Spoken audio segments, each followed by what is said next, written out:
Good afternoon, everybody. Welcome wherever you are. Let us know in the chat box if you'd like to.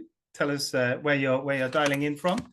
My name's Del. I'm the head of marketing for Macmillan Education. This is the third of our series of, well, this isn't really a webinar. It's a discussion. It's a chat show. But previously, we've had two sessions, two webinars on communication, and we're going to finish it with some nice communication with Kate, who you can see here. Hello, Kate. I will introduce you now. How are you doing today, Kate? I'm all right, thank you. A little bit nervous, as I said in our little chat before.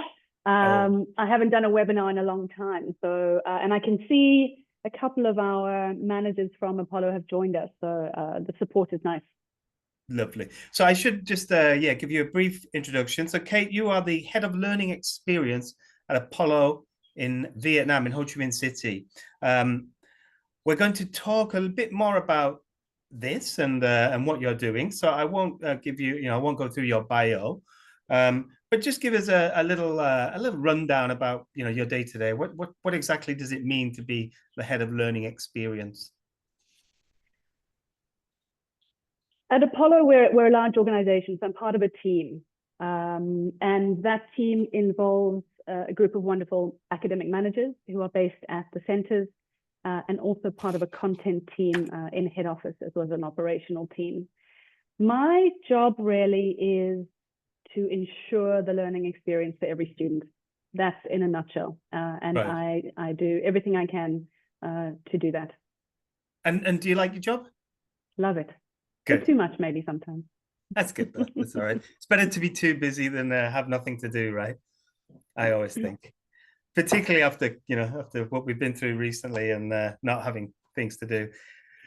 So we'll start today's session. We're going to be talking about exploring career paths in ELT leadership. Now, I connected with you on LinkedIn, and I was looking, previously at what you've done, and I saw your career path was some parts very similar to mine, but then obviously different. But what I liked about your LinkedIn profile was the various things that you've done in ELT, and I was really interested to find out your journey and how you got to where you are now, and that's why I thought this would be a really cool thing for us to discuss, and maybe people who are listening and watching can actually maybe relate to that, or even think about if that's the path that they want to take as well. So I thought we could do it sort of by talking about experiences rather than saying, this is a good qualification or this is a good way to, talk about our experience and let people know that these are available.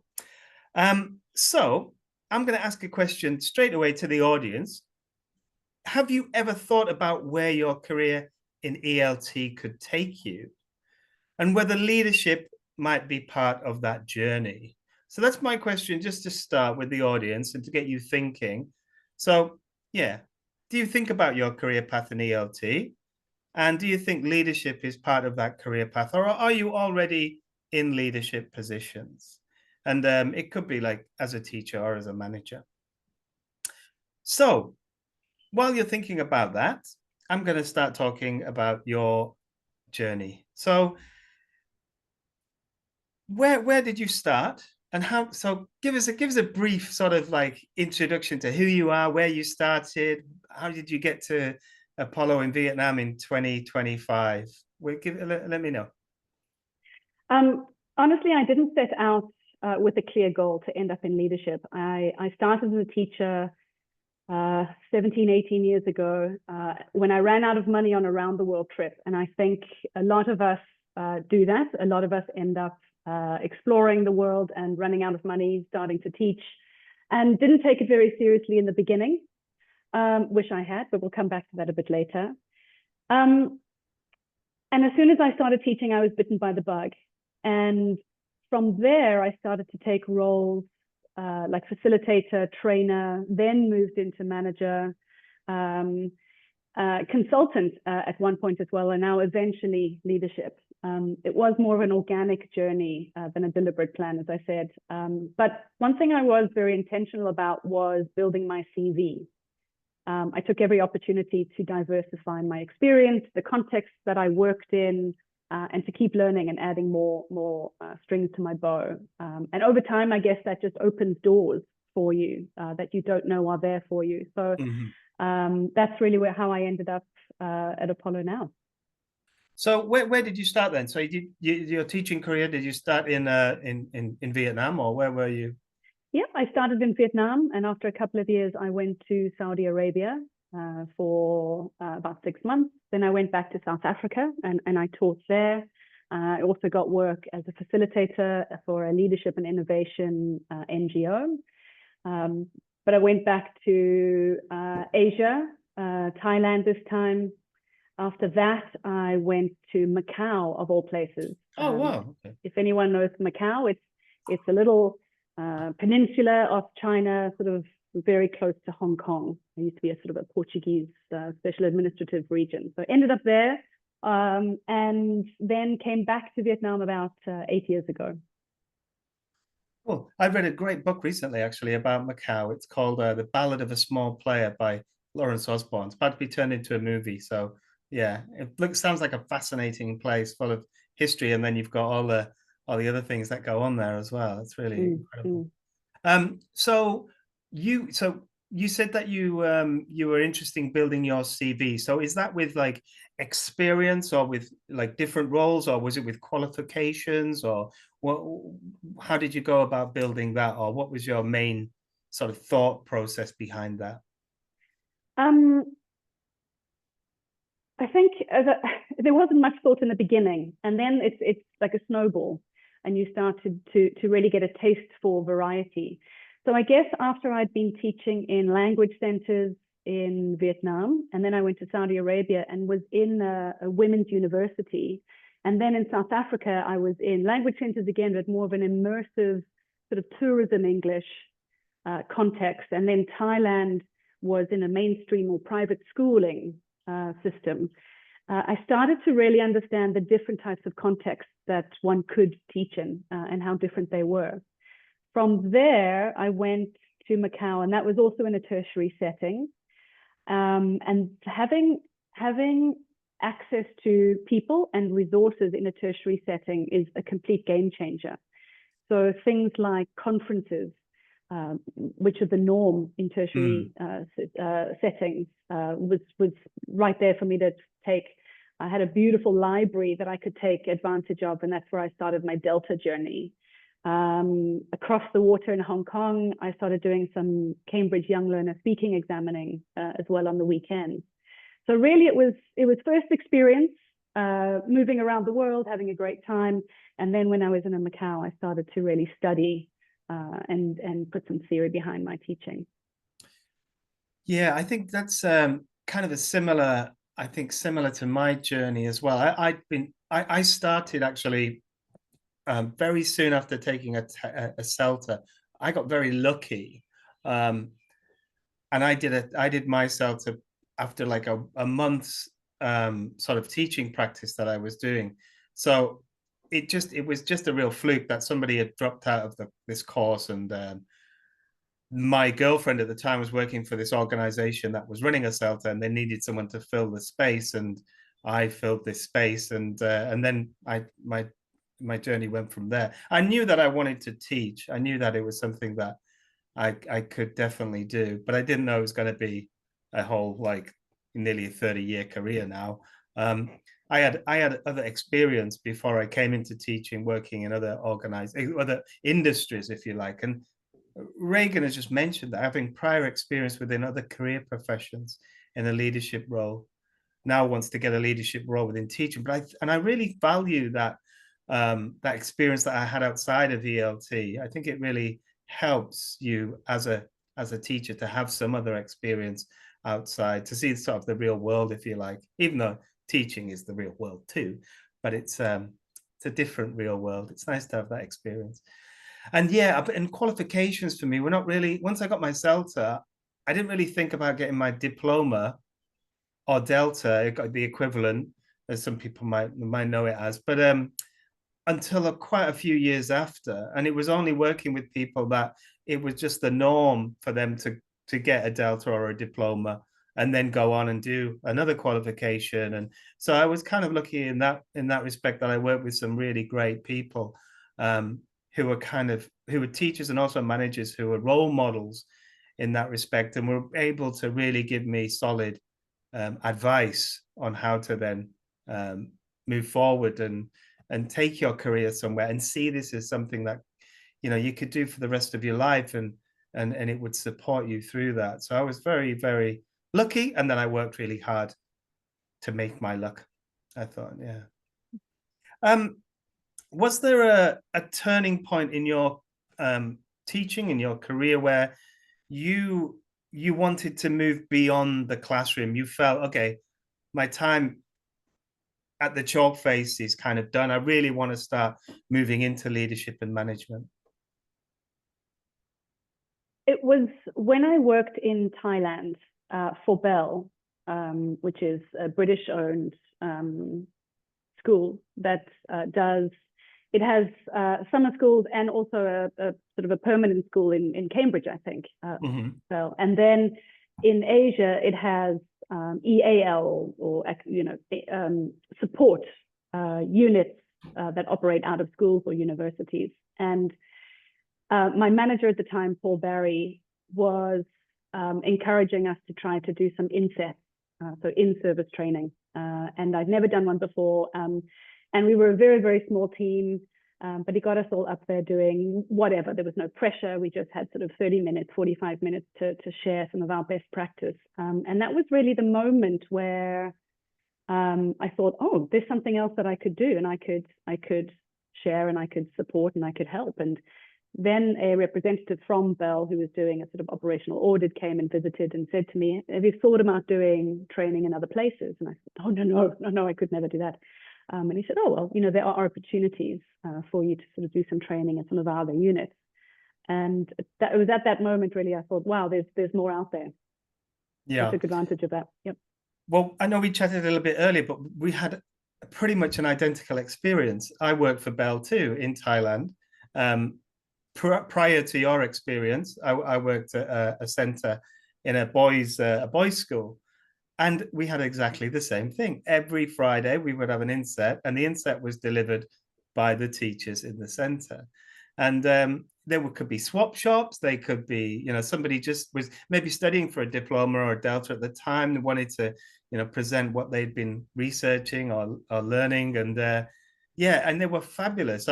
It was really a great way to sort of get into training and get into doing something outside of the normal teaching. And teaching teachers is obviously different to teaching students. And I thought that for me was a massive shift in the way that I thought about professional development. And it was wonderful. I still remember some of the sessions now that I went to. There was one on, like, I guess we'd call it minimal resources now, but it's basically planning a lesson without using the photocopy. I think that's what it was called. And it was brilliant. All these great ideas about how you could just really reduce your carbon footprint as a teacher, because everyone was just printing out worksheets and stuff. Yeah, fabulous. What skills or qualities then? So obviously we have teaching skills and management skills are very different. What are there any transferable skills from teaching, or do you need a separate toolkit when you go into management, do you think? I think I'd start off by saying just what we were talking about, a willingness to say yes, a willingness to try different things.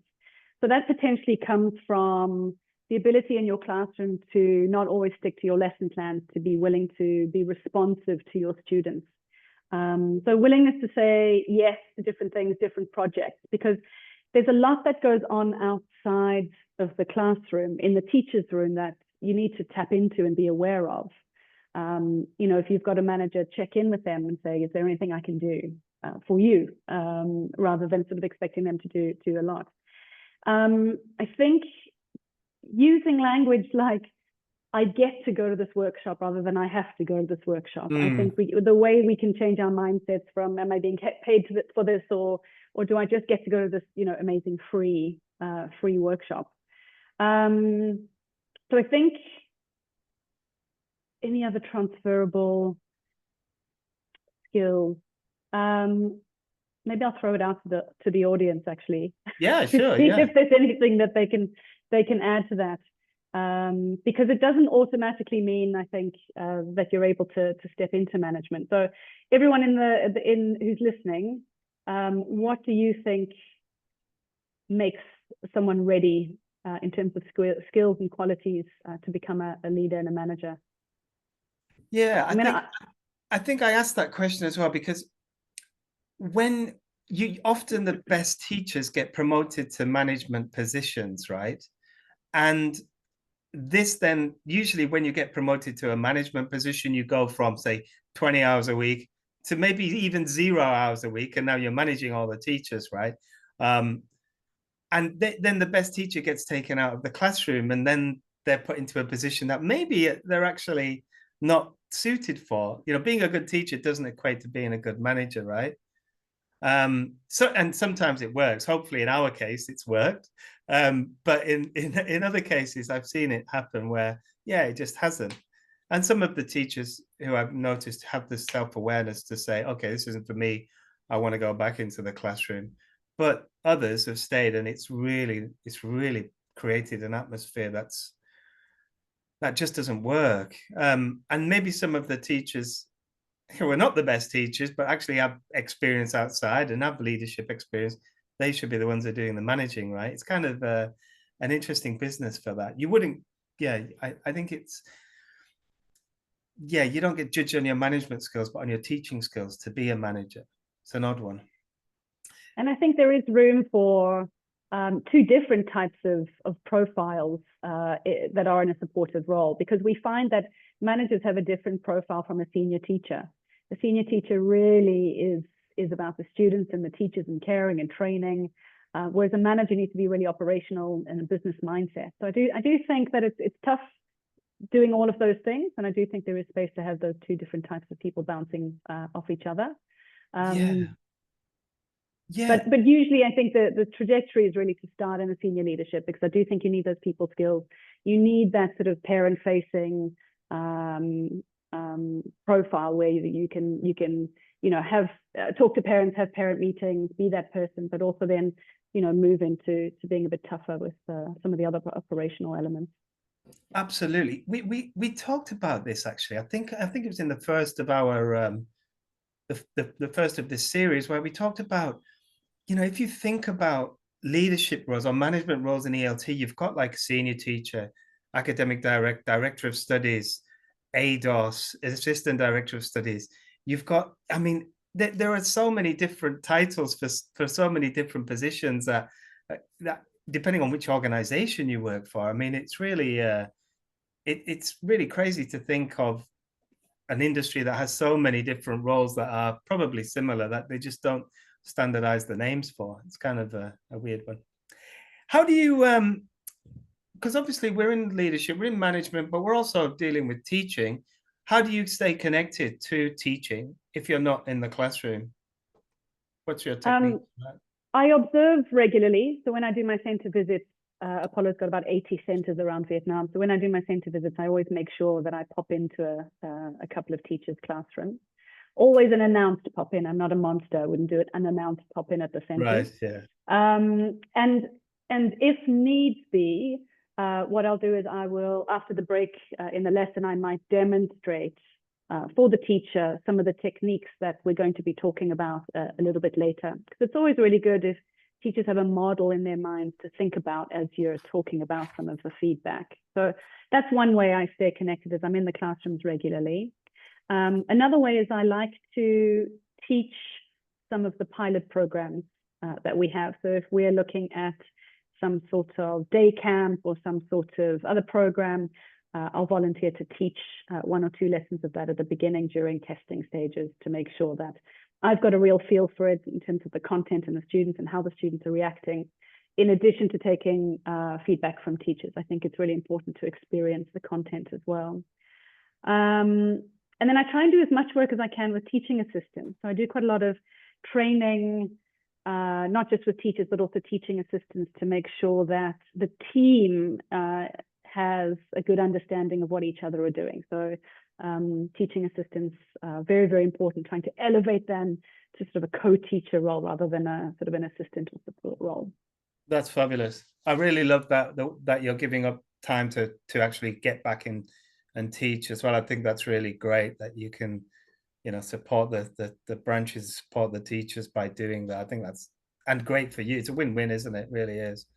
Yeah, fabulous. Because I miss it, and I think it's important that being student facing and being parent facing. I mean, I was at our newest center that opened this week, yesterday, doing placement tests, and I love being able to have those conversations with parents and with students. Cool. And are you also, like, when you're observing teachers, I mean, maybe inside and outside the classroom, do you have an eye on whether you think they could be leaders in the future or managers, or do you knowing like your path and where you got to and where in the similar position to them in the past? So are you thinking about that and providing support and advice and in their career paths as well, or is it just tape cheating techniques? Oh, Del, I never have my recruitment hat off, honestly. Oh, really? Good. It's always on. It's always on with everyone I meet. And I think, just we've got so many wonderful teachers, and being able to speak with them about, their previous lives before teaching. We talked about different careers. And I think I love to sort of see who has that experience before teaching, because then they can really add to the management pool that we have as well. Talking, to someone about their tech background or their hospitality background and how that can lend itself to what we do. Because I think we can get a little bit siloed sometimes inside of our ELT sort of industry. And once we start looking outside of that into other industries and borrowing different things, I think we just, we can become a much better organization in general.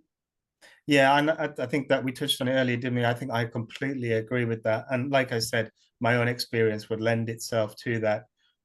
Yeah, it's always it's nice for the teachers room as well when you've got people who have got experience outside of teaching. You can, they've got more to talk about when you've got break times and things like that, for sure. Regan has got a question, but we'll come to that in a moment. And just to let everybody know, we are going to have in about a few more minutes, we're going to have a bit more discussion. But if you have any questions for Kate or for myself, then put them into the chat and we'll answer them in a minute. But there will be an opportunity, for a Q&A. So think of some good questions. So let's think about advice then. So you said you're always got your recruitment hat on. What advice would you give to teachers who are currently curious about exploring management or leadership roles? So apart from saying yes to everything and asking your manager what you could possibly help with, I think the one thing that I did was when I was at Bell in Thailand is I asked my manager for the job description of the next role above mine. And I looked at that job description and I found where the gaps were between what I was currently doing and what that role entailed, because I knew that I wanted to go on to do something different, whether there was a senior teacher or trainer. And what he did was he helped me to build that sort of a PDP, right? A professional development plan for myself while I was there. So I think that's probably the most systematic way that someone can do it. Rather than saying, have you got it? It's in a gut feel, is taking that job description and making a plan for themselves.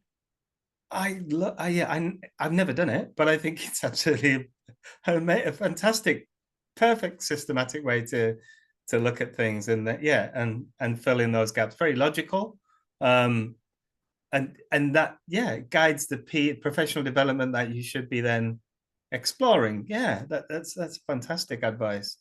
I'm not, I've just moved into this position, so I'll do that later when I'm a few years into this and see what my gaps are as well. If you could go back and give your younger self one piece of career advice, what would that be? I think it would be to align yourself with the right kind of company. right from the beginning, and do the right kind of certifications as well. Don't just work for the places that seem easy or have the biggest paycheck, because when I started out, I didn't really understand how much the right organization could support my growth in the long term. So it wasn't until I joined Bell in Thailand that I saw it was possible, and a whole sort of world opened up to me. And that was already some 7-8 years into teaching. So making short-term financial decisions in the moment, thinking, oh, I'm only going to be in this country for a year, it doesn't really matter. I think I probably would go back to myself and say, no, align with maybe the bigger, more reputable companies, because the dividends will pay in the long run, for sure, in terms of growth. Yeah, I think that's sensible advice. And yeah, I think I really valued my time working for Bell, and looking back, it was definitely it set the foundations for me in teaching, and what's expected in professional development, what opportunities available if you're willing to do a little bit more. Saying yes to everything, I think that's generally pretty good advice. But I think there's always other things that you can be doing to get recognized, and when it comes to then going for a position, being able to talk about the impact that you've had on somewhere, rather than just it being your teaching. But I was very lucky, again, working for organizations where there were other things to do, and other things to that you could just do yourself, and that would then give you some kind of something to write on your CV when it came to another position. I think that's good advice as well. Yeah, but you don't want to say yes to every single thing, though, right? Because get burnt out. All right. Let's have a look then. Do we have any questions? So, Regan, I'm sorry if I'm pronouncing your name correctly or incorrectly. Is it possible to become a senior teacher within a matter of months? If so, how? Does it depend on how many hours and different levels you teach, and the outcome of student progress? What do you think about that? I think learning teaching takes longer than we think it might do in the very beginning. I think we do these short courses of about a month or maybe a couple of months, but really teaching different levels, teaching in different contexts, builds our skills as teachers. And I think it's really important as a senior teacher, if we're giving advice to other teachers, that we have a solid foundation in our teaching, we have a solid foundation in the knowledge of teaching. And I don't think that can be achieved in a couple of months or matter of months. I do think it's probably a couple of years rather than months. Yeah, I would agree with that. Certainly, if you're managing a center, which, like you put the distinction before, didn't you, of senior teachers, and then it's kind of like a center manager is more operational, dealing maybe with timetabling or other aspects, human resources to an extent. Whereas a senior teacher would be more based in the academic side of thing and making sure teaching practice was up to speed. And yeah, I think you need time, you need experience, and you need qualifications for that as well. Did you do any qualifications in management, or have you just learned how to do that through experience? My previous life, before I also came to teaching, was in hospitality, and I wasn't in sort of senior leadership or management in those roles, but I had management roles, I had supervisory roles, so I brought some of that with me too. In terms of qualifications, I've focused mostly on the academic side. I have done the teacher training certificate with the International House. Right. Yep, and I hope to do my master's in educational leadership. I'll start that towards the end of the year. Right. Okay. Good luck with that. My interests, I've done bits and pieces. I'm a sprinter, not a marathon runner. When it comes to learning, I like to be able to sort of take little bits and pieces. I'm currently fascinated with the world of HR. So I'm doing some sort of online courses in C&B, in learning and development, in different ways that we manage people and applying some of those techniques to what we're doing now. Cool. Yeah. Yeah. I mean, I was lucky enough.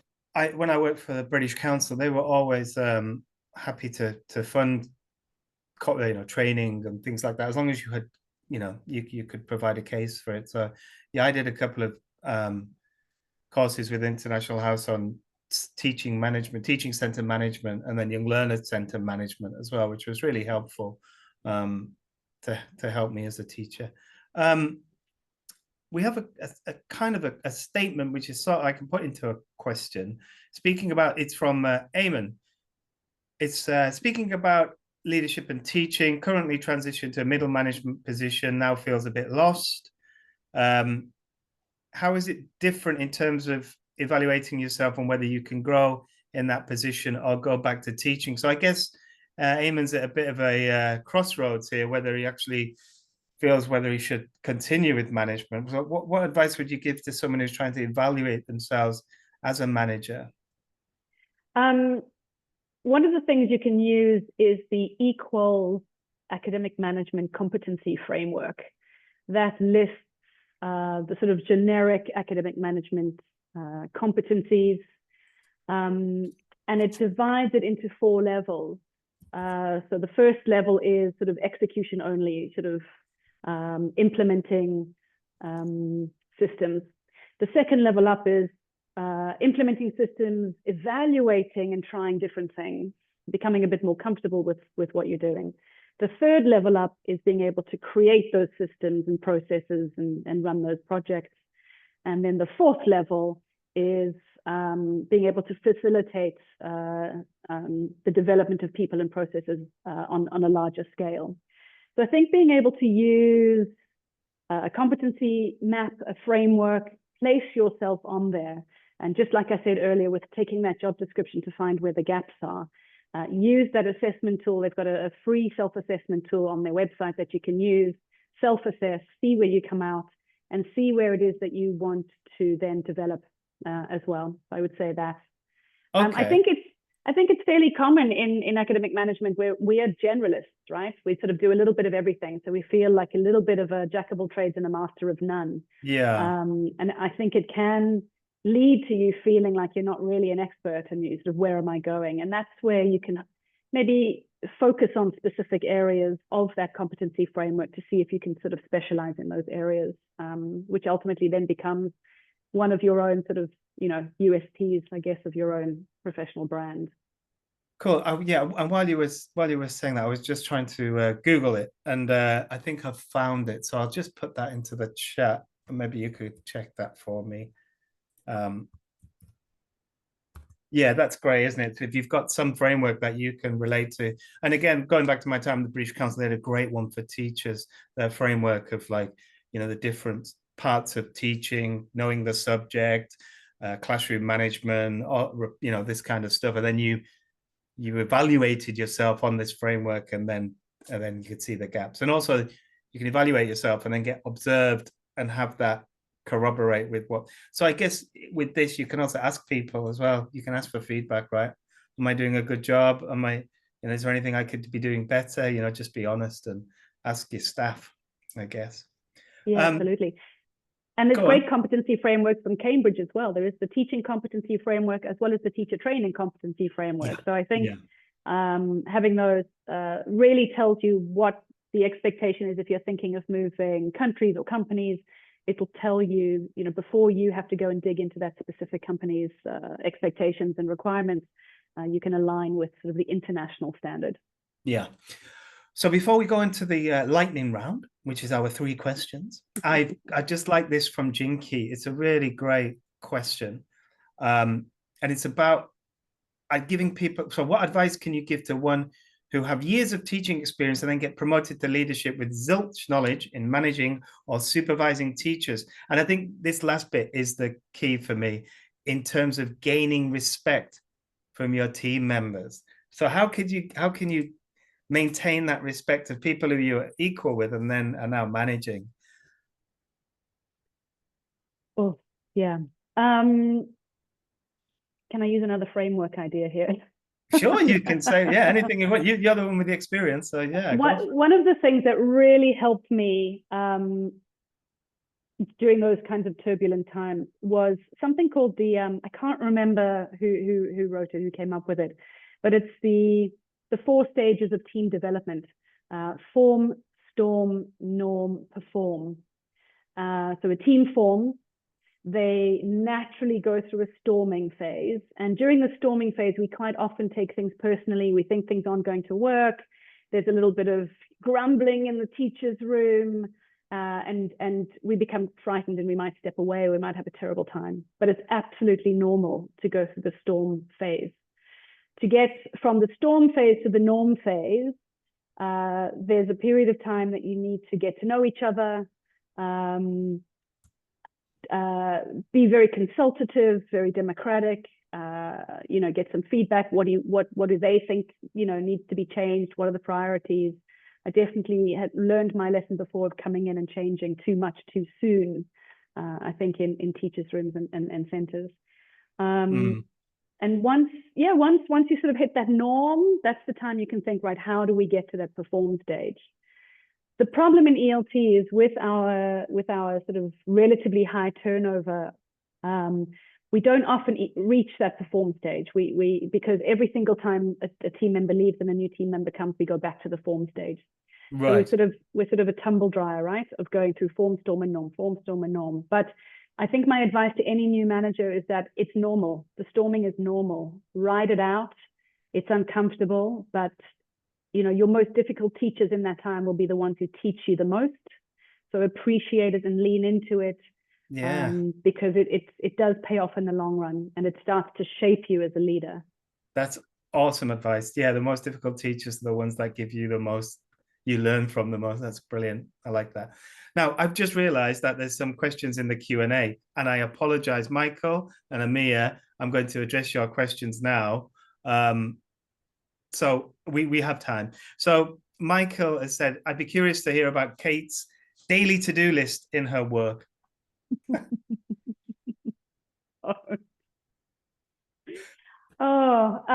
does your day-to-day look like? My day-to-day is mostly looking at the meetings that I have to go to, and then looking at the fires that I need to put out, and then looking at the sort of the bigger projects that still need to be moved forward. I try to use something called GTD, Getting Things Done. It's a system of brain dumping to make sure that your brain isn't taking up any of the space of trying to remember anything. So making sure you have a master list that you can constantly just brain dump on. From there, I like to categorize in terms of groups of projects, groups of work that need to be done. But yeah, it's not pretty, my to-do list, I'll just say that. And then our old friend Amir, I think me and Michael have connected on LinkedIn recently, so it's nice to have a question from Michael. And Amir is a friend of Macmillan's. How can we foster an interest in peer learning among our team members as a form of CPD? Always a challenge in teaching centres, this peer learning. It worked in Bell, so why did it work in Bell?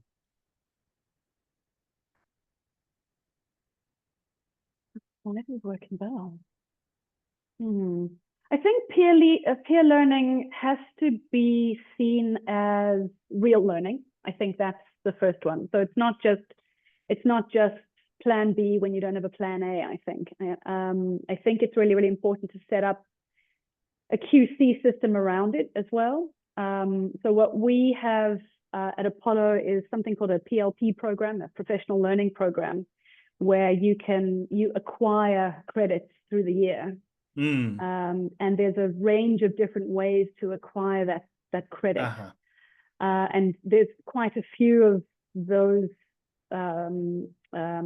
ways to acquire the credits are through peer learning, through sharing sessions. I loved you said swap shop. I actually haven't heard of that. So swap shops, peer observations, raise the profile, I think, a bit of the peer learning. Yeah, I think when I reflect on how it worked at Bell, I think it was top down in so much as you had to be. So we were we worked in a school, so you had to be at school from like 8 to 4 every day.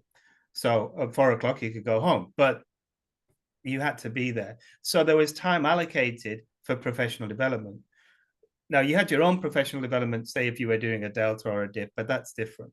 But this professional development was on a Friday afternoon. Nobody was teaching, and it was mandatory to join these insets. But that was the only directive from the management. Everything else was bottom up. So it was the teachers there. I came up with the session that I wanted to deliver. And I wrote, you had to write it down next to the photocopier. This was before we had, Trello and things like this. So there's a form on the wall of the photocopier. You picked your day, you picked your topic, and that's what you were going to present on.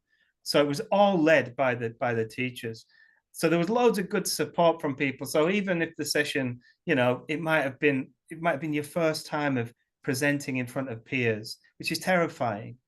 For the first time, you got so much support from people, and usually because it was Friday afternoon, we didn't work on Saturday, so afterwards we'd go out and socialize afterwards. So it was a really positive bottom-up approach to professional development.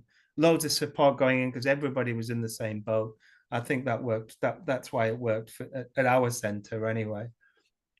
Yeah, it was super positive. All right, so we've got 5 minutes left, so perfect timing actually. Let's go into I just need to look on the other screen, our lightning round. So I just need to share my screen for the lightning round. The lightning round. So I have 3 questions for you, Kate. The first question, what's the best advice you've ever received as an ELT manager? This is from a good friend, former colleague, Peter Waters, who was my manager and mentor at Apollo 8 years ago. And he said to me, make time for yourself. Now, I have set about not following that advice, but it is in the front of my head all the time. And I think it's really, really important that when you step into management, that you do take time to rest. Not just your, Netflix and, getting a nap on the weekend, but I think the energy that you need for the type of leadership, the sort of resilience you need, the empathy that you need to lead comes from rest. And so when you find yourself getting cranky, I think it is because you need to step away and get some perspective and rest properly. So Beautiful. I aspire to make more time for myself. But I think any academic manager going into the role must carve that out. What's a book, a podcast, or a resource that's inspired you recently? I've started to listen to Mel Robbins. Is it Mel Robbins? I think she's an American podcaster. And she has a book that she's written on something she's sort of invented that's called the let them theory. And the let them theory is about not getting so wound up by what people are doing around you. It's about letting go of some of the control that we might want to have and some of the things that we might want to do, especially as I think a new manager is just always, thinking they're supposed to be on it, they're supposed to be doing everything, they're supposed to be making everything better, but you can't get to everything, and you have to just allow people, the let them theory, there we go. You have to just allow people around you to live their lives and to you just let them. You can't let absolutely everything wind you up. So the let them theory is a good one. I will look that up myself. And if you had to describe great leadership in one word, what would that word be? Principles. I think at Apollo, we have a set of guiding principles that we always return to when things feel uncertain or a bit muddy or murky, messy. and they help us to realign, and they help us to stay objective and don't take things personally or get personal when there is a bit of conflict. Because it's not about having all the answers. It's just about knowing sort of what you stand for and what your values are as an organization, and having those guardrails that sort of keep you safe when you're making big decisions. So I'd say principles. Absolutely. I couldn't agree more. Well, thank you so much. I thought that was a really great discussion. I think I could talk to you for hours about this and other things, I'm sure, about teaching and your experience. I mean, we only have 45 minutes, unfortunately, but I'm sure you've got so much else to give, and you've got tons of great advice, and the theories and the experiences all there, and I've really enjoyed it, and I can't thank you enough. Is there anything you'd like to finish with, or anything you'd like to say? From my side, I think for anyone wanting to move into academic management, it's an incredibly rewarding experience. It's not easy. The learning curve is really, really tough.